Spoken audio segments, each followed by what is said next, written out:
하나님 말씀은 예레미야 33장 1절부터 5절까지입니다. 예레미야가 아직 시위대 뜰에 갇혀 있을 때 여호와의 말씀이 그에게 두 번째로 임하니라. 이르시되 땅을 만드신 여호와, 그것을 빚어 세우신 여호와, 그의 이름을 여호와라는 이가 이와 같이 이르시도다. 너는 내게 부르짖으라. 내가 내게 응답하겠고 그들이 알지 못한 크고 비밀한 일을 내게 보이리라. 이스라엘의 하나님 여호와께서 말씀하시니라. 무리가 이 성의 가옥과 유다 왕궁을 헐어서 갈대아인의 참호와 칼을 대항하여 싸우려 하였으나 내가 나의 노여움과 분함으로 그들을 죽이고 그들의 희체로 이 성을 채우게 하였나니 이는 그들의 모든 악행으로 말미암아 나의 얼굴을 가리어 이 성을 돌아보지 아니하였음이라. 오늘 읽을 말씀 가지고 부르짖다 잊어버리는 하나님의 크고 비밀한 일이란 제목으로 말씀을 나누겠습니다. 복음을 들어오신 분들, 또 예수 믿는 분들은 한 번씩은 너는 내게 부르짖으라 라는 말씀을 들어본 적이 있을 것입니다. 그 말씀이 바로 오늘 예레미야서 33장 3절이 나옵니다. 그래서 그전에는 과거에 JER 333을 돌려라 이런 말도 있었어요. 그 전에 제가 이제 어렸을 때 대학교 때인가 기독교 방송이 HLKY로 되어 있었죠. 지금 모르겠지만 그때 그 Y를 따서 다이얼 Y를 돌려라 그러면 하나님께 무슨 사정이 있으면 거기다가 전화를 하면 바로 기도응답을 받을 수 있다. 그런 프로가 있었어요. 그래서 다이얼 Y를 돌려라는 말을 쓰게 해서 JER 예레미야서를 영어로 그렇게 해서 축약을 하면 JER이니까 JER 333을 돌려라. 그럼 모든 게 해결된다는 겁니다. 그만큼 이 예레미야서 33장 3절은 참 유명한 장입니다. 너는 내게 부르짖으라. 내가 내게 응답하겠고 내가 알지 못하는 크고 비밀한 일을 내게 보이리라. 이게 얼마나 참 귀하고 좀 좋은 말씀입니까? 근데 사실은 우리는 이 말씀 가지고 많이 부르짖습니다. 답답할 일 있으면 부르짖고 또 속이 후련하게 응답받을 때도 있고 그렇습니다. 근데 사실 하나님이 이 말씀을 주신 본질에 대해서는 우리가 무시하고 있었다고 생각할 수 있죠. 여기서 분명히 말씀하시는 크고 은밀한 일, 비밀한 일을 알게 해주신다고 그러는데 그 일에 대해서는 관심이 없다는 거예요. 내가 기도한 것이 응답받으면 되지 하나님이 알려주시려고 하는 그 일이 과연 무슨 일인지에 대해서는 관심이 없다는 것입니다. 하나님이 그 알려주고 싶으신 그 일은 예레미야서 33장 6절과 7절이 나오는데요. 결국은 포로로 끌려갔다가 나중에 다시 와서 성전을 중건할 것이다. 예루살렘 성을 새로 세울 것이다. 한마디로 새 예루살렘을 건설하는 일이 있을 텐데 그걸 위해서 너희들은 포로로 끌려가야 된다는 이 비밀을 그들은 생각지도 않는 것입니다. 그래서 성경에서 나오는 부르짖다라는 그 대표적인 예가 어디 나오냐면 출애굽기 3장에 나오죠. 애굽에 가서 400년 동안 종살이했던 그 사람들이 막 나중에 너무 힘들다고 부르짖었습니다. 근데 하나님이 그걸 들으셨다는 거예요. 출애굽기 3장 보면 7절에도 또 9절에도 하나님 직접 말씀하세요. 저들이 부르짖는 거 내 귀에 들렸다. 저들이 부르짖기 때문에 이제는 너는 모세를 보내서 내가 그들을 출애굽을 시키겠다. 이런 말씀을 합니다. 근데 그것이 그들이 부르짖어서 하나님 출애굽을 시키신 것일까요? 하나님 뜻이 원치 않았는데 부르짖었다고 된 것일까요? 그렇지 않습니다. 그들이 부르짖지 않아도 그 날짜에 나오게 된 것이거든요. 창세기 15장 13절 14절에 보면 이미 아브라함한테 약속을 하셨습니다. 이 이방 땅 애굽 땅에 가서 거기서 400년 종살이 한 다음에 그 다음에 그들을 데리고 나와서 이 가나안 땅을 주겠다는 약속을 했고 그래서 그들은 이제 애굽 땅에 들어가서 30년 동안은 요셉이 국무총리니까 종살이 안 했지만 왕이 바뀐 다음부터 바로 왕이 바뀐 다음부터는 400년 동안 종살이를 하게 됩니다. 그래서 400년 되는 날짜 딱 끝나서 그러니까 애굽에 들어가서는 430년 되는 바로 그날에 그들이 애굽 땅에서 나왔더라. 출애굽기 12장에서는 그 부분을 40절과 41절에 보면 그 말씀이 나옵니다. 하나님이 계획하시는 그 날짜가 돼서 나온 것이지 그들이 부르짖었다고 나온 것이 아니라는 것이죠. 부르짖은 것은 하나의 현상입니다. 그들이 노예 생활을 그렇게 해서 야, 점이 고역이 심했구나. 그것을 나타내는 현상이지 있지도 않은 일 가지고 막 기도한다고 해서 될 일은 없다는 것입니다. 그러니까 하나님의 계획을 아는 것이 더욱 중요한 것인데 그냥 그거보다는 우리가 무슨 일을 당하면 이거 해결해 달라고 기도하고 해결받으면 할렐루야하고 아니면 또 다른 데 찾아다니고 이런 수가 있지 않습니까? 하나님은 참 우리에게 뭐든지 해줄 수 있는 분인데 유익한 것만 주시려고 그래요. 그죠? 근데 우리는 우리가 유익한 것만 생각하지 하나님의 생각을 전혀 안 한다는 것입니다. 우리 성경에 보면요. 구약 성경에 큰 사건이 나오죠. 아주 대표적으로 가장 큰 사건은 출애굽의 사건일 것입니다. 애굽에 있다가 홍해를 건너서 이제 광야를 나오고 나중에 가나안 땅에 들어가는 것. 근데 그것 말고 또 하나의 아주 쌍벽을 이루는 사건이 있습니다. 우리에겐 잘 익숙하지 않은 용어입니다. 출바벨론이라는 게 있습니다.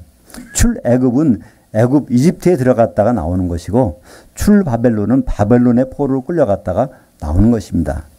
이집트에 들어가서는 400년 동안 노예 생활하다가 나오는 것이고 바벨론에 들어가서는 70년 동안 포로 생활하다가 나오는 것입니다. 이 두 사건이 바로 신약시대에 우리에게 주는 큰 의미가 있습니다. 출애굽의 사건은 우리가 개인적으로 구원받는 것입니다. 영이 거듭나는 것입니다. 홍해라는 것을 건너어 보니까 세상과는 단절된 전혀 새로운 세계, 광야에 나와서 사는 것이죠. 이 광야라는 것은요, 애굽 땅에서 벌었던 돈 가지고, 금 가지고, 금붙이 뭐 그런 거 가지고 해결할 것이 아닙니다. 거기 나온 뭐 건강이나 무슨 지혜, 지식이 아무 소용없는 데가 광야잖아요. 광야에서 힘이 세다고 해서 어디 가서 일해서 돈 벌 수 있습니까? 그거 못한단 말이에요. 광야에 대해서는 오직 하나님이 주시는 만남을 받아서 먹는 그런 것이 바로 광야 생활 아닙니까? 그래서 이 출애굽 사건은 바로 이 세상에서 우리가 영이 거듭나서 하나님 나라 천국으로 들어와서 사는 생활을 바로 이 출애굽으로서 볼 수가 있습니다. 근데 출애굽은요, 개인적입니다. 각자 만나는 개인적으로 먹는 거예요. 남의 거까지 내가 쌓아놨다가 줄 수가 없습니다. 매일매일 개인적으로 먹는 거죠. 근데 출바벨론 사건은 좀 다른 의미입니다. 그것은 예루살렘 성전이 다시 무너지고 그것이 포로로 끌려갔다가 거기서 나온 사람들을 통해서 예루살렘 성전을 재건하고 새 예루살렘을 건설한다는 계획이 이루어지는 것입니다. 그럼 혼자 되는 것이 아닙니다. 혼자 와서 성전 못 짓잖아요. 그죠? 성벽을 못 짓습니다. 근데 거기서 나온 사람들이 모여서 그 성벽을 짓고 성전을 건축하는 그 일을 출바벨론 사건이라고 합니다. 그래서 이 두 사건은 바로 영의 구원과 혼의 구원, 그러니까 이 출바벨론 사건은 우리 교회 생활을 얘기하는 것이죠. 우리가 교회 생활을 하기 전에 우리는 각자 거듭날 수 있습니다. 각자 신앙생활을 할 수 있어요. 그래서 생명책의 이름이 올라갈 수 있습니다. 그러나 주님이 오셨을 때 그분 앞에 신부로 나타나기 위해서는 우리가 한 몸을 이루는 기름을 준비하는 것밖에 없거든요. 이것이 바로 출바벨론 사건인데 이 사건에 대한 것이 바로 하나님의 큰 비밀이라는 것입니다. 오늘 말씀해 주신 네가 알지 못하는 크고 비밀한 일을 너에게 보여주리라 해서 바로 오늘 쭉 연결되다가 6절부터 7절까지는 다 끌려가서 그 다음에 포로 생활 한 다음에 그들을 데려다가 이제 성전도 새로 짓고 이 성벽도 새로 쌓고 그것이 새 예루살렘이다. 그래서 이것은 하나의 모형입니다. 그것을 해서 완성된 것이 아니라 앞으로 일어날 새 예루살렘의 모형을 우리에게 보여주고 있는 것입니다. 오늘 말씀이 임할 때 이 예레미야라는 선지자는 희유대 뜰에 갇혀 있었습니다. 그 당시는 참 그 북왕국은 이미 망했고 아수르한테 남왕국만 남았는데 남왕국도 지금 풍전등화 같은 그 현상이 벌어졌어요. 바벨론이 이제 대군을 이끌고 예루살렘을 포위하고 있습니다. 다른 데는 다 점령했고요. 예루살렘 성 하나는 남았는데 거기에 군대가 1년 동안 지금 포위하고 있는 것입니다. 사실 1년 후에는 망해버리거든요. 1년 동안 포위하고 있는 상황에서 지금 예레미야한테 한번 말씀이 임했는데 그때 임한 말씀이 바로 70년 동안 포로로 끌려갈 것이다. 이 말을 했단 말이에요. 하나님이 그 말씀을 주셨는데 그것이 25장에 나옵니다. 또 29장이 나와요. 그러니까 예루살렘 성 안에서는 내노라는 선지자들이 있을 거 아닙니까? 그 왕이 다 불렀지 않았겠어요? 도대체 하나님이 어떤 생각인지, 어떻게 우리를 구원해 줄 건지 빨리 좀 기도 좀 해보라고 할 거 아닙니까? 그때 선지자들이 하는 얘기가 전부가 이구동성으로, 야, 우리가 지금이라도 돌이킨다면 이제 하나님 우리를 보호하시고 저 바벨론을 물리치실 것이다. 그래서 2년이면 저들 망한다고 다들 얘기하는 거예요. 근데 예레미야 선지자는 그게 아니라는 겁니다. 아니라 하나님 우리가 망하게 하셨다는 거예요. 우리는 다 여기서 포로로 끌려가야 된다는 거예요. 그것도 2년이 아니고 70년 동안 바벨론에서 포로 생활하고 난 다음에 그때 거기서 나오는 사람들로 이것을 다시 건설하겠다는 겁니다. 그러니까 예루살렘의 시민들은 무엇을 원했겠습니까? 왕을 중심으로 내놓으라는 모든 선지자들은 지금 우리가 조금만 더 기도하면, 조금만 회개하면 하나님은 진노를 돌이키셔서 우리를 바벨론에서 구해 주실 것이다. 이렇게 하고 있는 반면에 예레미야는 안 된다는 거예요. 기도해봤자 소용없다는 거예요. 그래서 결국은 예레미야를 시위대 뜰에다 가둬 놓은 겁니다. 너 얘기 좀 그만해. 가둬 놓은 것입니다. 그때 예레미야는 얼마나 답답했겠습니까? 그러니까 하나님이 예레미야한테 하신 말씀이야. 너는 내게 부르짖으라. 사실 부르짖으란 말이 아닙니다. 영어로 하면 콜입니다. 너 나한테 전화 한 통 넣어봐. 우리나라에 보면 요새 콜센터가 있죠. 콜센터 어떤 답답한 일이 생기면 민원을 할 때 콜센터에 전화하면 다 해결해 줍니다.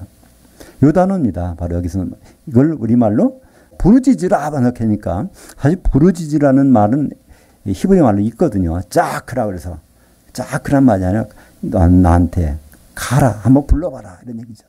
내가 너한테 다른 데다가 알아볼 필요 없다는 얘기예요. 누구 용한 사람 찾아가 볼 필요가 없다는 얘기예요. 이 이스라엘의 운명은 내가 잘 알려줄 텐데 넌 나한테만 얘기해봐. 그래서 그거에 대한 장례를 얘기해 주시는 것입니다. 그것이 바로 내가 알지 못하는 크고 비밀한 일, 성경상의 큰 비밀이 나온다는 겁니다. 거기에 보니까 4절과 5절 보면은 이렇게 나옵니다. 그래서 지금 1년 동안 바벨론의 대군이 이렇게 쳐들어와서 이 참호를 파놓고 이제 공격을 하는 것입니다.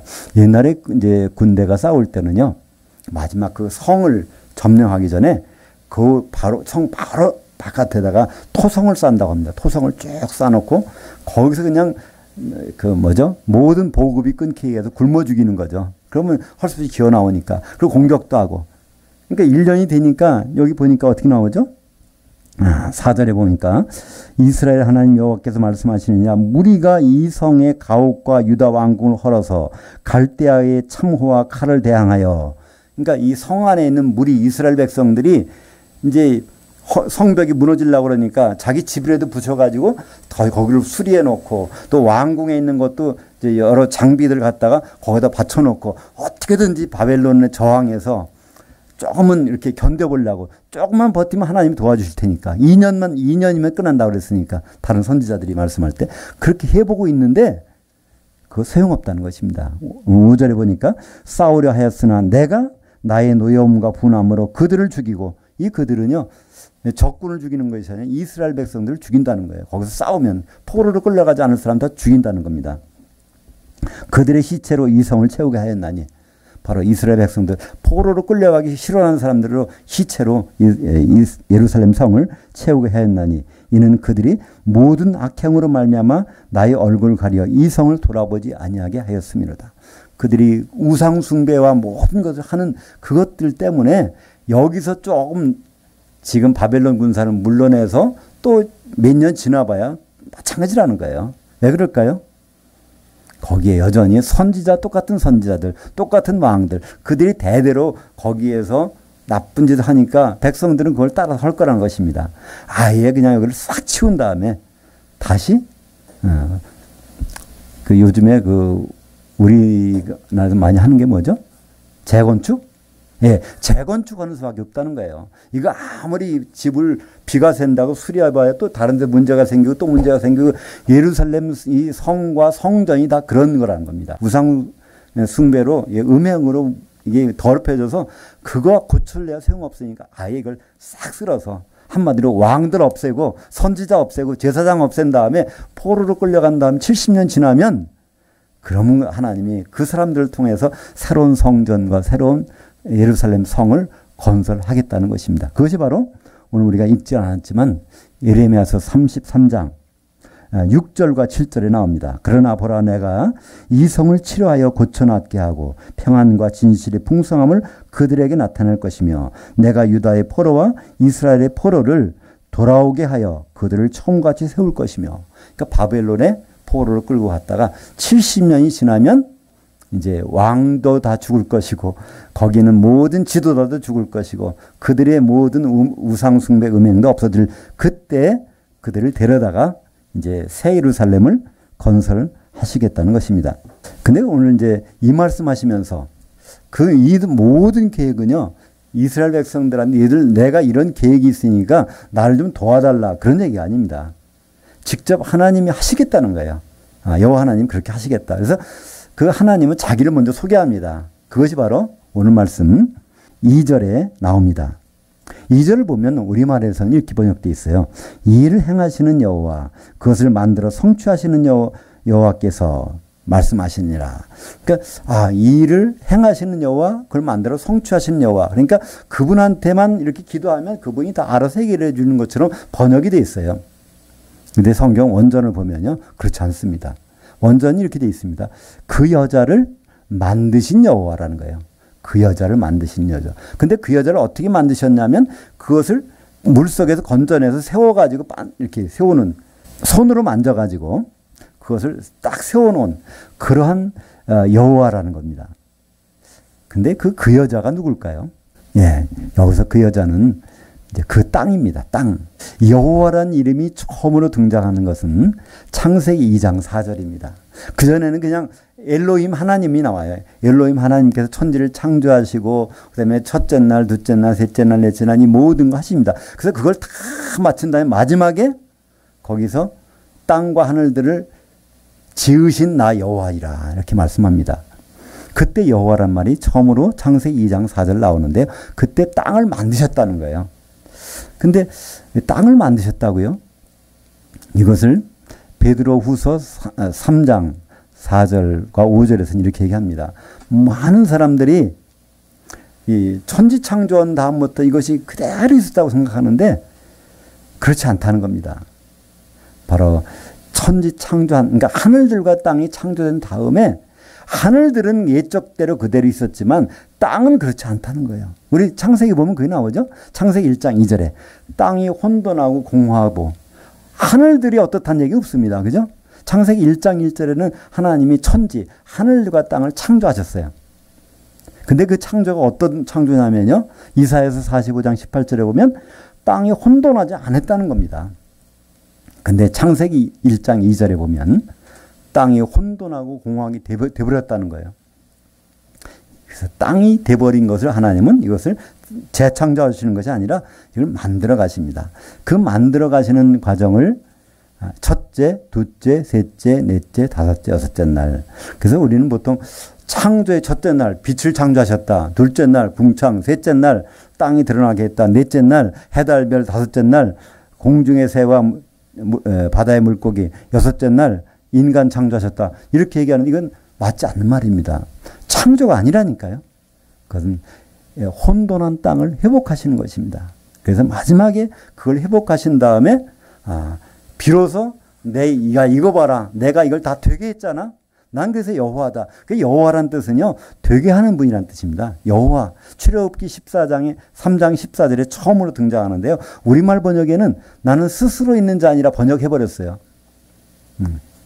에흐에 아쉐르 에흐에라는 히브리 말을 그냥 나는 스스로 있는 자 아니라 번역해 버리니까 그냥 어떻게 보면 그냥 맹탕이야. 하나님이 그냥 스스로 있는 자, 그분은 그분대로 우리는 우리대로, 그런 뜻이 아니라니까요. 거기서 여호와 하나님은 이 얘기를 합니다. 이스라엘 백성들에게 너희들이 갑자기 출애굽하는 것이 아니야. 내가 아브라함한테 약속했던 대로 400년이 지났기 때문에 나는 바로 너희를 내보내려고 하는 거야. 내가 너희를 이곳에 들어오게 한 것처럼 다시 너희를 나가게 하는, 그래서 나는 그런 하나님이라는 것을 소개시키면서 여호와라는 말이 등장하거든요.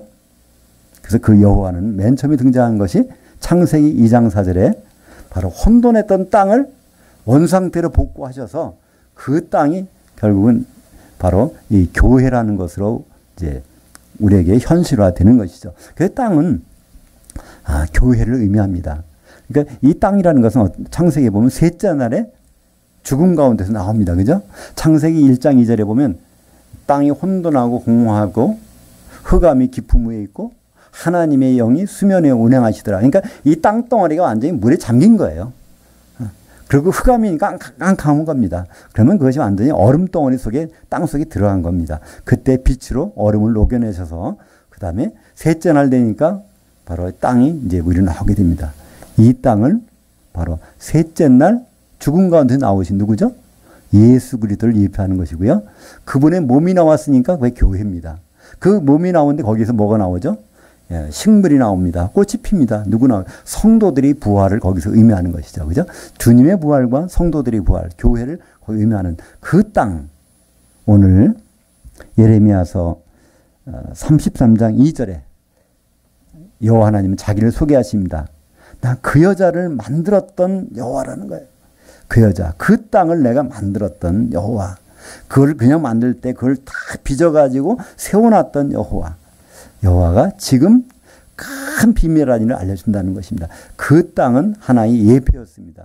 그것은 예루살렘의 예표였고 교회의 예표였고 앞으로 우리가 완성할 새 예루살렘, 어린 양의 신부인 새 예루살렘, 그것이 바로 하나님의 큰 비밀이라는 것입니다. 성경에서 하나님의 비밀이 나오는 대목이 있죠. 에베소서 5장 32절에 나옵니다. 근데 에베소서 5장 31절의 말씀이 어디 있냐면 창세기 2장 24절에 있어요.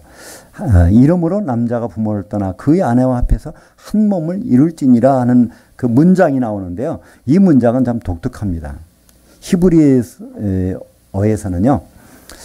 영어처럼 단순 미래가 있고 의지 미래가 있습니다. 단순 미래는 그냥 그저 그렇다는 거예요. 근데 의지 미래는 의지가 발동합니다. 만약에 he will die 하면요. 그럼 그는 죽을 것이다. 그는 아파서 죽든지 자연사하든지 그는 죽을 것이다. 근데 he shall die. 제가 그 말 했다면 나는 그를 죽여버릴 거야. 그런 뜻입니다. 그 의지가 들어간다는 거예요. 바로 이러한 강력한 의지가 들어가 있는 문장이 바로 처음으로 등장하는 것. 성경에서 맨 처음으로 등장하는 가장 강력한 의지가 창세기 2장 24절입니다. 남자가 부모를 떠나 그의 아내와 합해서 한 몸이 이루도록 나는 하고야 말이라. 그것이 바로 창세기 2장 24절입니다. 근데 그것이 뭔지는 몰랐어요. 성경학자도 몰랐습니다. 아무도 몰랐어요. 수천 년 동안 몰랐는데 그것을 처음으로 알게 된 사람이 있습니다. 그것이 바로 바울이었죠. 바울은 그것을 알게 된 이유를 설명합니다. 에베소서 1장에 나오죠. 18절 19절에 계시의 영을 나에게 주셔서 이걸 알게 했다는 것입니다. 그러면서 에베소서 5장 31절에 창세기 2장 24절 말씀을 갖다 놓고 32절에 풀이를 합니다. 이것이 큰 비밀이다. 그리스도와 교회에 대해서 말하는 것이다. 바로 하나님이 창세기 2장 24절을 말씀하실 때 다시 오실 그리스도와 그의 아내 될 교회의 결혼을 놓고서 미리 말씀하시는 것이, 이것이 성경에 나오는 크고 기이한 일이라는 겁니다. 그때 나오는 그 교회가 바로 그 땅이고 또 새 예루살렘이고 오늘 예레미야에서 등장하는 크고 비밀한 일, 바로 이것이 이제 예루살렘, 지금 있는 이스라엘 백성들이 바벨론의 포로로 끌려간 다음에 그다음 70년 후에 거기서 나온 사람들을 통해서 성전을 재건하고 예루살렘 성벽을 다시 건축하는 교회의 완성을 의미하는 것이죠. 근데 사실은 이스라엘 백성들은요, 전혀 그걸 깨닫지 못했어요. 보통 유대인들이 너무 똑똑하다 그러죠. 머리 좋고 그 돈도 많이 벌고 그렇다 하는데 그들처럼 미련한 사람 없어요. 전 세계에서 가장 미련한 사람 중에 대표적인 사람들이 유대인들입니다. 좀 이상하게 들리시나요? 왜냐하면 그들은 우리가 아는, 우리가 믿는 예수님을 잘 몰라요. 아직도. 성경을 알지만 잘 깨닫지 못한단 말이에요. 성경을 보고서도 깨닫지 못해요. 이것은 지금의 유대인들만 그런 것이 아니라 예수님 당시의 유대인들도 그랬습니다. 얼마나 몰랐던지 예수님 그러시잖아요. 마태복음 15장 14절에는 그럽니다. 맹인이 맹인을 인도하면 둘 다 구덩이에 빠지느니라. 지금 바리새인들이 그렇게 하는 걸 보면서 저 바리새인들, 서기관들 따라다니는 걸 서기관들이 인도자고 그 뒤에 따르는 유대인들이 다 그들을 따라가는데 저들이 다 눈이 멀었다는 거예요. 세상적으로는 밝지만 영적인 눈이 멀었다는 겁니다. 그래서 지금도 유대인들은 예수 그리스도를 부인합니다. 성경은 인정하지만 예수 그리스도를 부인하는 거예요. 그것은 바로 예레미야가 활동하던 지금부터 약 2587년 여기 지금부터 2587년 전에도 마찬가지였습니다. 바벨론이 쳐들어왔을 때 그들은 예레미야 선지자의 말을 안 들었어요. 그 말을 들었다면 결국 우리는 끌려가는 것이 더 상책했구나. 갔을 텐데 안 갑니다. 안 끌려가려고 막 그러다 결국은 끌려갔어요. 근데 거기서 70년 살아보니까 또 생각이 달라진 거예요. 70년이 차면 거기서 나와야 될 거 아닙니까? 나온다는 사람이 없는 거예요. 세 차례 걸쳐서 나왔는데 겨우 5만 명밖에 안 나왔습니다. 거기 가는 사람이 얼마인지는 확실하지는 않지만 그보다 훨씬 많은 사람이 갔을 것이고 70년 동안은 그들이 생육하고 번성하면 인구가 수십만 명, 100만 명 육박했을 겁니다. 그 중에서 온 사람이 몇 명 안 된다니까요. 하나님은 분명히 가서 바벨론에서 오는 사람을 통해서 성벽을 재건했다고 하는데 그 사람들은 안 옵니다. 첫째는 왜 그럴까요? 70년 동안에 예루살렘이 황폐했습니다. 거기 가서 밭을 개간해서 먹고 살기도 힘들고 애들 자녀 교육 시킬 학교도 없죠. 그죠? 교육도 안 되고 또 언어도 안 되고 바벨론 가서 그 나라 말 배웠으니까. 그러니까 그런 사람들이 여기가 좋사오니 그냥 살고 있는 사람들이에요. 대표적인 사람이 누굴까요? 에스더와 모르드게. 우리는 그냥 에스더 죽으면 죽으리라 해갖고 그 믿음으로 이스라엘 백성들을 구원하고 했다고 그러죠? 그 사람들은요 70년 차인데도 안 돌아간 사람들이에요. 그래서 죽을 고비를 넘기는 사람들이에요. 거기서 70년 지나고 왔어야 되는데 안 온 사람들이란 말이에요. 온 사람들이 몇 명 안 돼요. 근데 그들을 통해서 스룹바벨을 중심으로 해서 온 사람들. 그래서 그 성전 이름을 스룹바벨 성전이라고 합니다. 이 스룹바벨 성전은 바로 새 예루살렘 하나의 모형입니다. 이스라엘 백성들은 바벨론의 포로로 끌려가야 됐고 70년이 지난 다음에는 거기서 나와야 됐습니다. 근데 이런 상황은 지금도 마찬가지라니까요. 요한계시록 18장 7절에 보면 18장 4절에 또 내가 들으니 하늘로부터 다른 음성이 나서 이르되 내 백성아 거기서 나와 그녀의 죄에 참여하지 말고 그녀가 받을 재앙들을 받지 말라. 여기 요한계시 18장은 여기 큰 성 바벨론이 나옵니다. 이게 현대판 바벨론이에요. 이 바벨론은 뭘까요? 바로 타락한 큰 교회를 의미합니다. 마지막 시대에 교회는 커지게 돼 있다는 거예요. 그리고 타락하게 돼 있다는 거예요. 타락이란 건 무슨 뜻일까요? 하나님 뜻을 생각하지 않고 세상의 방법대로 커지려고 하는 교회가 분명히 나타나는데 거기서 나오라는 겁니다. 왜냐하면 그것은 이미 귀신들이 소굴이 돼 있다는 겁니다.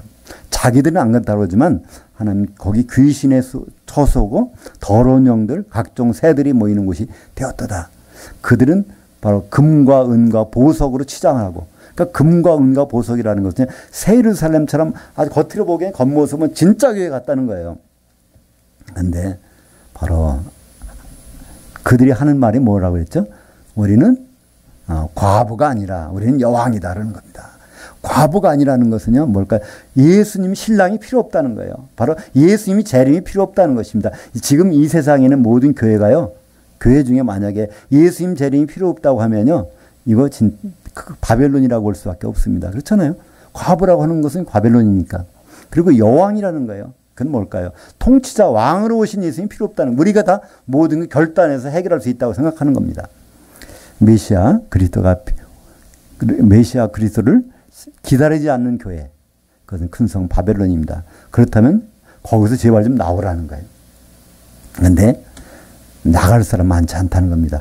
바벨론에서 나오기를 싫어했던 것처럼 70년 정착을 했는데 모든 생활 터전이 여기 맞춰지게 다 익숙해졌는데 언어와 교육과 자녀 교육과 그죠? 모든 삶의 방식이 다 됐는데 여기서 나가서 거기 객지에 가서 그것도 70년 동안 짐승만 우울거리는 데 가서 거기서 성벽을 쌓고 성전을 건설하라고요. 아무 재료도 없는데 안 간다는 겁니다. 그러나 성경은 거기서 나온 사람들을 통해서 그들을 위해 장막을 치시리니 요한계시록 7장 이제 14절 이하에 보면 바로 거기서 나온 무리들, 바벨론에서 나온 무리들 위에다가 장막을 쳐서 새 예루살렘을 건설하시겠다고 말씀하고 있습니다. 특별히 오늘 말씀은 선지자에게 주신 말씀입니다. 우리는 이제 성경 읽을 때 성경을 보면서 이건 나한테 주신 말씀 아닌가 생각할 때가 있어요. 혹시 그럴 수도 있지만 사실은 잘 봐야 됩니다. 하나님이 누구한테 주신 말씀인지. 이건 분명히 예레미야 선지자, 너는 내게 부르짖으라 이렇게 말씀하셨어요.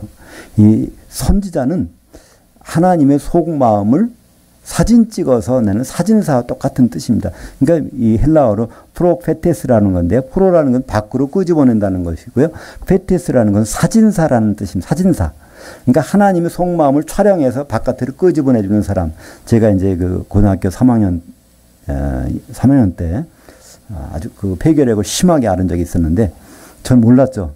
근데 보건소 가서 찍어보니까 그냥 이 속이 내부가 구멍이 빵빵 뚫리는 게 나타난단 말이에요. 그거 보면 분명히 아는 겁니다. 그러니까 우리는 속을 잘 모르지만 하나님은 속마음을 읽어서 사진을 찍어내는 사람이 나타난다면 얼마나 확실하겠어요. 그러니까 유능한 사진사를 하나님은 세우신 것입니다. 예레미야가 그중 한 사람이에요. 그러니까 사진사, 너 내 속마음 한번 찍어봐. 그래서 이제 사진 쫙 피는 것입니다. 그것이 바로 뭐냐면 바벨론으로 70년 동안 끌려갔다가 나오면 하나님이 거기에 계시겠다는 거예요. 성전이라는 건 하나님 집이잖아요. 하나님 내 집을 좀 마련해라 그러는데 마련하는 방법이 여기 있으면 안 되고 70년 동안 끌려갔다가 오는 사람, 그 사람을 통해서 하시겠다는 건데, 이건 우리는 그냥 하나님 나한테도 부르짖으라 그러니까 내가 부르짖는다 이렇게 얘기하는 것입니다. 하나님은 선지자를 통해서 그 뜻을 전해주십니다. 왜냐하면 선지자는 아주 기막힌 사진사니까, 그죠? 다른 사람 안 시키는 거예요. 왜 나한테 안 시킬까요? 나보다는 사진 더 잘 찍어내는 사람한테 찍히는 것이 내가 보기 좋잖아요, 그죠? 그래서 예레미야한테 한 것입니다. 하나님은 모든 일들을 선지자에게 먼저 말씀하시고 그 다음에 그걸 통해서 우리가 알게 하신다는 거예요. 아모스서 3장 7절에 주 여호와께서는 자기의 비밀을 그 종 선지자들에게 보이지 아니하시고서는 결코 행하심이 없으시니라. 그 우리는 참 다행이에요. 선지자들이 기록인 이 성경책이 있으니까 하나님은 이 범위 내에서 하시겠구나 딱 합니다. 하나님은 갑자기 이상한 일을 벌이신다? 아닙니다. 이 여기 내에서. 신약시대의 선지자는 따로 있습니다. 구약의 선지자는요, 유효기간이 끝났어요. 마태복음 11장 13절에 보면 모든 선지자들이 예언한 것은 세례요한 때까지니, 그래서 세례요한 이후부터는요 유효기간이 끝났습니다. 냉장고에 들어가 있는 거에 우유 같은 유효기간이 있잖아요. 그 지난 거 먹으면 이거 배탈 납니다. 근데 우리는 여전히 구약에 있는 내용 가지고 자꾸만 지키려고 하니까 배탈 나는 거예요. 거기 어떤 음식은 먹지 말라, 뭐 안식일 지키라, 뭐 그거 하다 보니까 우리는 이게 유효기간 지난 거 자꾸만 지키려고 하는 것입니다. 신약시대 선지자는 따로 있습니다. 에베소서 2장 20절에 보면 너희는 사도들 곧 선지자들의 기초석에 세우심을 입은 자들이라. 물론 우리말 번역은 좀 그게 너희는 사도들과 선지자들, 이래서 사도들 따로 있고 선지자 따로 있는 것처럼 번역을 해놨어요. 근데 헬라어 원전에 보면 사도들은 곧 선지자들이라는 거예요. 신약시대 선지자라는 거예요. 그러니까 신약시대 예수님의 속마음을 찍어내놓을 수 있는 사람들은 사도들밖에 없다는 거예요. 사진 찍어서 내놓은 사람들. 그들이 사진 찍어서 내놓은 것이 뭘까요? 사진첩. 그 신약성경입니다. 그러니까 신약성경은 예수님의 속마음이 그대로 사진 찍어서 나온 사진첩입니다. 여기 나오는 결론이 뭘까요? 요한계시록 신약성경 맨 마지막에 22장에 보면 7절, 12절, 20절에 3번 나온 게 있습니다. 바로 내가 오리라, 내가 오리라, 진실로 내가 속히 오리라. 예수님이 재림한다는 것이 이것이 사도들을 통해서 우리에게 보낸 마지막 사진입니다. 그러면 우리는 거기서 뭘 해야 되겠습니까? 남자가 그 부모를 떠나? 모두를 떠나겠어요? 그죠? 모두를 재림하시겠어요? 그의 아내와 합해서 한 몸 결혼하러 오신다는 겁니다. 바로 결혼 상대자, 다른 사람 누가 아니라 바로 우리가 한 몸이 되면 그분과 결혼해야 된다는 거예요. 근데 우리는 이 큰 비밀을 잊고 살지 않습니까? 왜 교회 다니십니까? 하면 교회 다니면 마음이 편하니까요. 또 교회 다니면 죽어서 천국 간다잖아요. 이것은 성경의 말씀과는 조금 상당한 거리가 있는 것입니다. 교회 다니는 이유는 단 한 가지입니다. 다시 오실 예수님을 만나기 위해서, 제대로 만나기 위해서, 또 그분과 영원한 삶을 가지기 위해서 그것이 만나는 것이고요. 그것이 해결된 사람은 이제 이 세상에서 여유 있게 살 수 있잖아요. 방학을 우리 할 때 보면 방학 쉬고 나면 참 좋지만 방학 끝날 때쯤 되면 참 힘들잖아요. 방학 숙제가 밀려가는 거 이거 하려면 참 아직 머리가 그죠? 근데 그 방학 숙제를 미리 해놓고 보세요. 그럼 방학이 끝날 때가 돼서 친구들 만날 생각이 들뜨지 않아요? 그죠? 얼마 동안 한 달 동안 못 만났는데 친구들하고 만나야 되는데 선생님들 만나야 되는데 근데 숙제를 못 해놓으면 날짜 정하는 것이 너무나 부담스럽잖아요. 그죠? 우리도 마찬가지입니다. 우리 신앙생활이 주님 만날 준비를 하고 있다고 생각하시면 그러면 이 세상의 나머지 삶이 얼마나 윤택할지 모른단 말이에요. 근데 그걸 안 해놓으면 우리는 얼마나 참 답답한지 알 수가 없습니다. 구약에서 어떻게 보면 유일하게 나오는 하나님의 큰 비밀. 너는 내게 부르짖으라 내가 내게 응답하겠고 크고 알지 못하는 비밀한 일을 내게 보이라. 그것은 예레미야한테 이스라엘의 비밀을 알려주신 것입니다. 얘들은 여기서 있으면 안 돼. 70년 동안 끌려갔다가 다시 그들 중에 나온 사람들 몇 명이 나올지는 모르겠지만은 나온 사람들을 가지고서 나는 성전을 지어서 거기에 내가 머물러 있을 거야. 그것이 완성품은 요한계시록 21장 22절에 나옵니다. 새 예루살렘 나오는데요. 새 예루살렘 그 속에 딱 들어가보니까 예루살렘 성에는 성전이 있어야 되는데 성전은 안 보이고 대신 뭐가 있냐면 전능하신 이와 어린 양이 성전이 되시더라. 그러니까 성전과 예루살렘 성이 한 덩어리가 돼서 그 안에 있는 것입니다.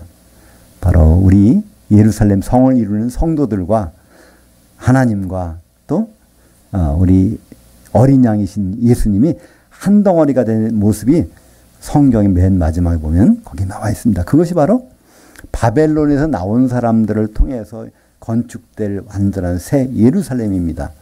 지금은 많은 교회들 타락할 수 있어요. 또 많은 교회들이 팽창할 수 있습니다. 커지는 게 나쁜 것이 아니에요. 일단 바벨론의 포로를 끌려가야 되니까요. 그죠? 거기서 많이 70년 동안은 성장을 해야 되니까. 근데 마지막 때 가서는 거기서 나와야 된다는 것입니다. 왜냐하면 그들을 통해서 새 예루살렘을 건설하시니까. 예루살렘에 남아있는 사람들 통해서 하시는 것이 아니고 다른 외국 사람들이 이주시켜서 성전 건설하는 것이 아니고 바벨론에 가서 70년 동안 포로 생활 한 사람 중에서 나온 사람들을 통해서 하나님은 새 예루살렘을 건설하신 다음에 그 안에 같이 거주하시겠다는 것입니다. 지금까지 우리는 우리 문제를 놓고 하나님께 부르짖었지 않습니까? 문제가 생기면 그때 부르짖고 문제가 안 생기면 그냥 할렐루야 아멘 하고 끝나고 그러니까 오히려 그래서 문제가 있으면 더 하나님과 가까워진다. 그래서 오히려 문제가 있으면 더 복을 축복으로 알으십시오. 이렇게 해서 문제 해결에만 우리 신경을 썼습니다. 근데 사실은 부르짖으라는 것은 우리에게 주신 말씀이 아니라 선지자에게 주신 말씀이고 또 그것은 사도들에게 주신 말씀이고 우리는 선지자들이 찍어낸 사진 구약성경 사도들이 찍어낸 이 사진첩 신약성경 이걸 통해서 앞으로의 장래를 뚜렷하게 보는 사람들이 아닙니까? 하나님이 어디 계신다고요? 새 예루살렘 속에 계신다는 거예요. 새 예루살렘은 어린 양의 신부고 어린 양의 신부는 바로 우리 교회가 주님과 결혼할 것이고 그렇다면 이건 남의 일이 아닙니다. 바로 우리 일이죠. 하나님의 크고 비밀한 일 그거는 우리 얘기를 하는 것입니다. 그것이 바로 바벨론의 입장에서는 끌려가는 입장에서는 참 우리의 마음에 안 내킬 수도 있어요. 그러나 또 거기 정착해서 잘 살고 있는데 다시 나오라고 그러면 참 오기 싫을 수도 있어요. 그러나 하나님의 계획 가운데서 되는 일은요. 하나님 우리에게 유익을 위해서 허락하시는 것입니다. 바로 우리가 우리 문제로 부르짖다가 잊어버린 하나님의 큰 비밀 다시 한번 회복할 때가 되지 않았습니까? 기도하겠습니다.